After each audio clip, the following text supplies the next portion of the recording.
that's it for that announcement. So going into our next announcement is going to lead into our new music topic of the week. Now, if you have been watching, I've been teasing my top 22 albums of 2022 for um, about a month. So yeah, we've been teasing that, and I said one of my rules was that any album dropped in December does not qualify. But clap it up for SZA. SZA is making me change the rules. And like I said, it's going to jump into our next topic, which is new music. But SZA made me really just think that if it dropped in this year, it does qualify. And then why am I doing a year-end wrap-up before the year's ended? So that makes more sense to do after the year's up.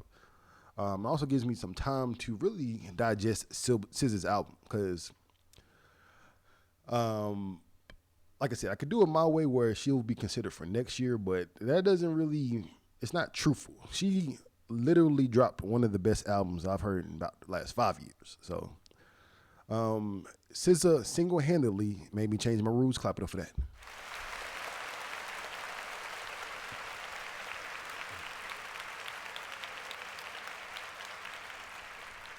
Oh man, and let's just jump into the topic of SZA herself. Let's go full screen, bada bing.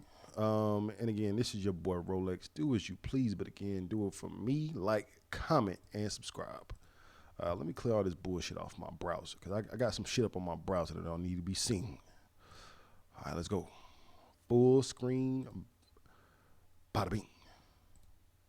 And then I ain't got the shit set up. There we go, right here. There we go. SZA. Clap it up for SZA.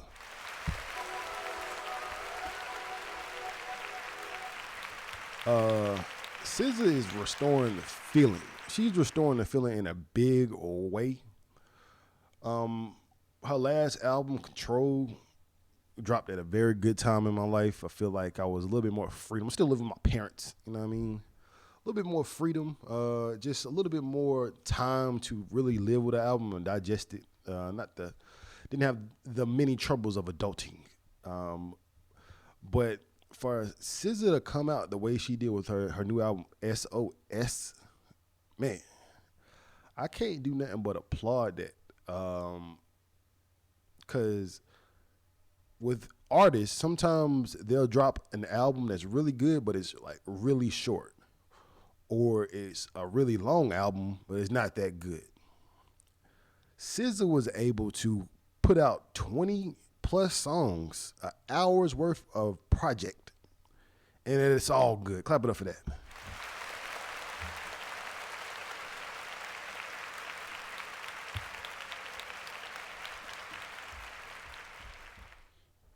And it is just, a numbers game that people do play. Chris Brown is definitely one to drop 20 plus songs. I guess it just comes out to basic math. If you have more songs for people to listen to, they'll more than likely stream more. If it's a longer album and they want to listen to the whole album, that's more streaming time for the artist. And SZA, she was saying that she wanted to feed her fans. I think Top tweeted her and was like, Top from TDE was like, how many songs we dropping on these niggas' heads? And SZA, she was like, I want to drop as many as I can. So, you know what I mean? The Black Queen herself playing the game the right way. And according to this article, let me go back, full screen, bada bing, full screen, bada bing. SZA ties Cardi B's chart record as SOS first week sales projected arrive. You know what I mean? Now, what I would say for this year, the high marks of albums I've been seeing is about 200,000. That's the most I've been seeing. What SZA is projected to do numbers. She's doing Taylor Swift numbers. The project is paced to make a big splash on next week's Billboard 200. SOS is projected to earn around 275,000 to 300,000 album equivalent units in its first week, which would easily secure the number one album for SZA. Clap it up for her.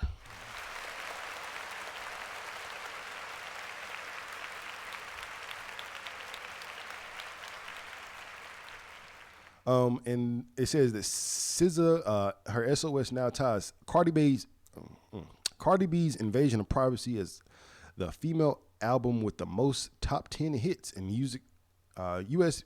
Apple Music history. Okay. All right. Okay, because that clears things up for me a bit, because I didn't think Cardi B was that up as far as like first week projections. I know she had a diamond singles, of course, that would add to her album sales. But SZA is out here killing it. She had a couple songs that was old or might have accumulated some streams, but for the most part, this was all new music. And for her to be able to do these numbers means that people really tuned in, and shows that she has replay value with this album.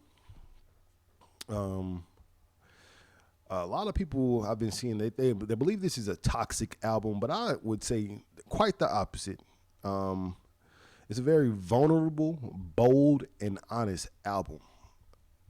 Not many women talk like this. Not many women will say, this is why I did that, because you got me fucked up. And that's not toxic. That is telling your truth. You know what I mean? We got to separate good communication from toxicity.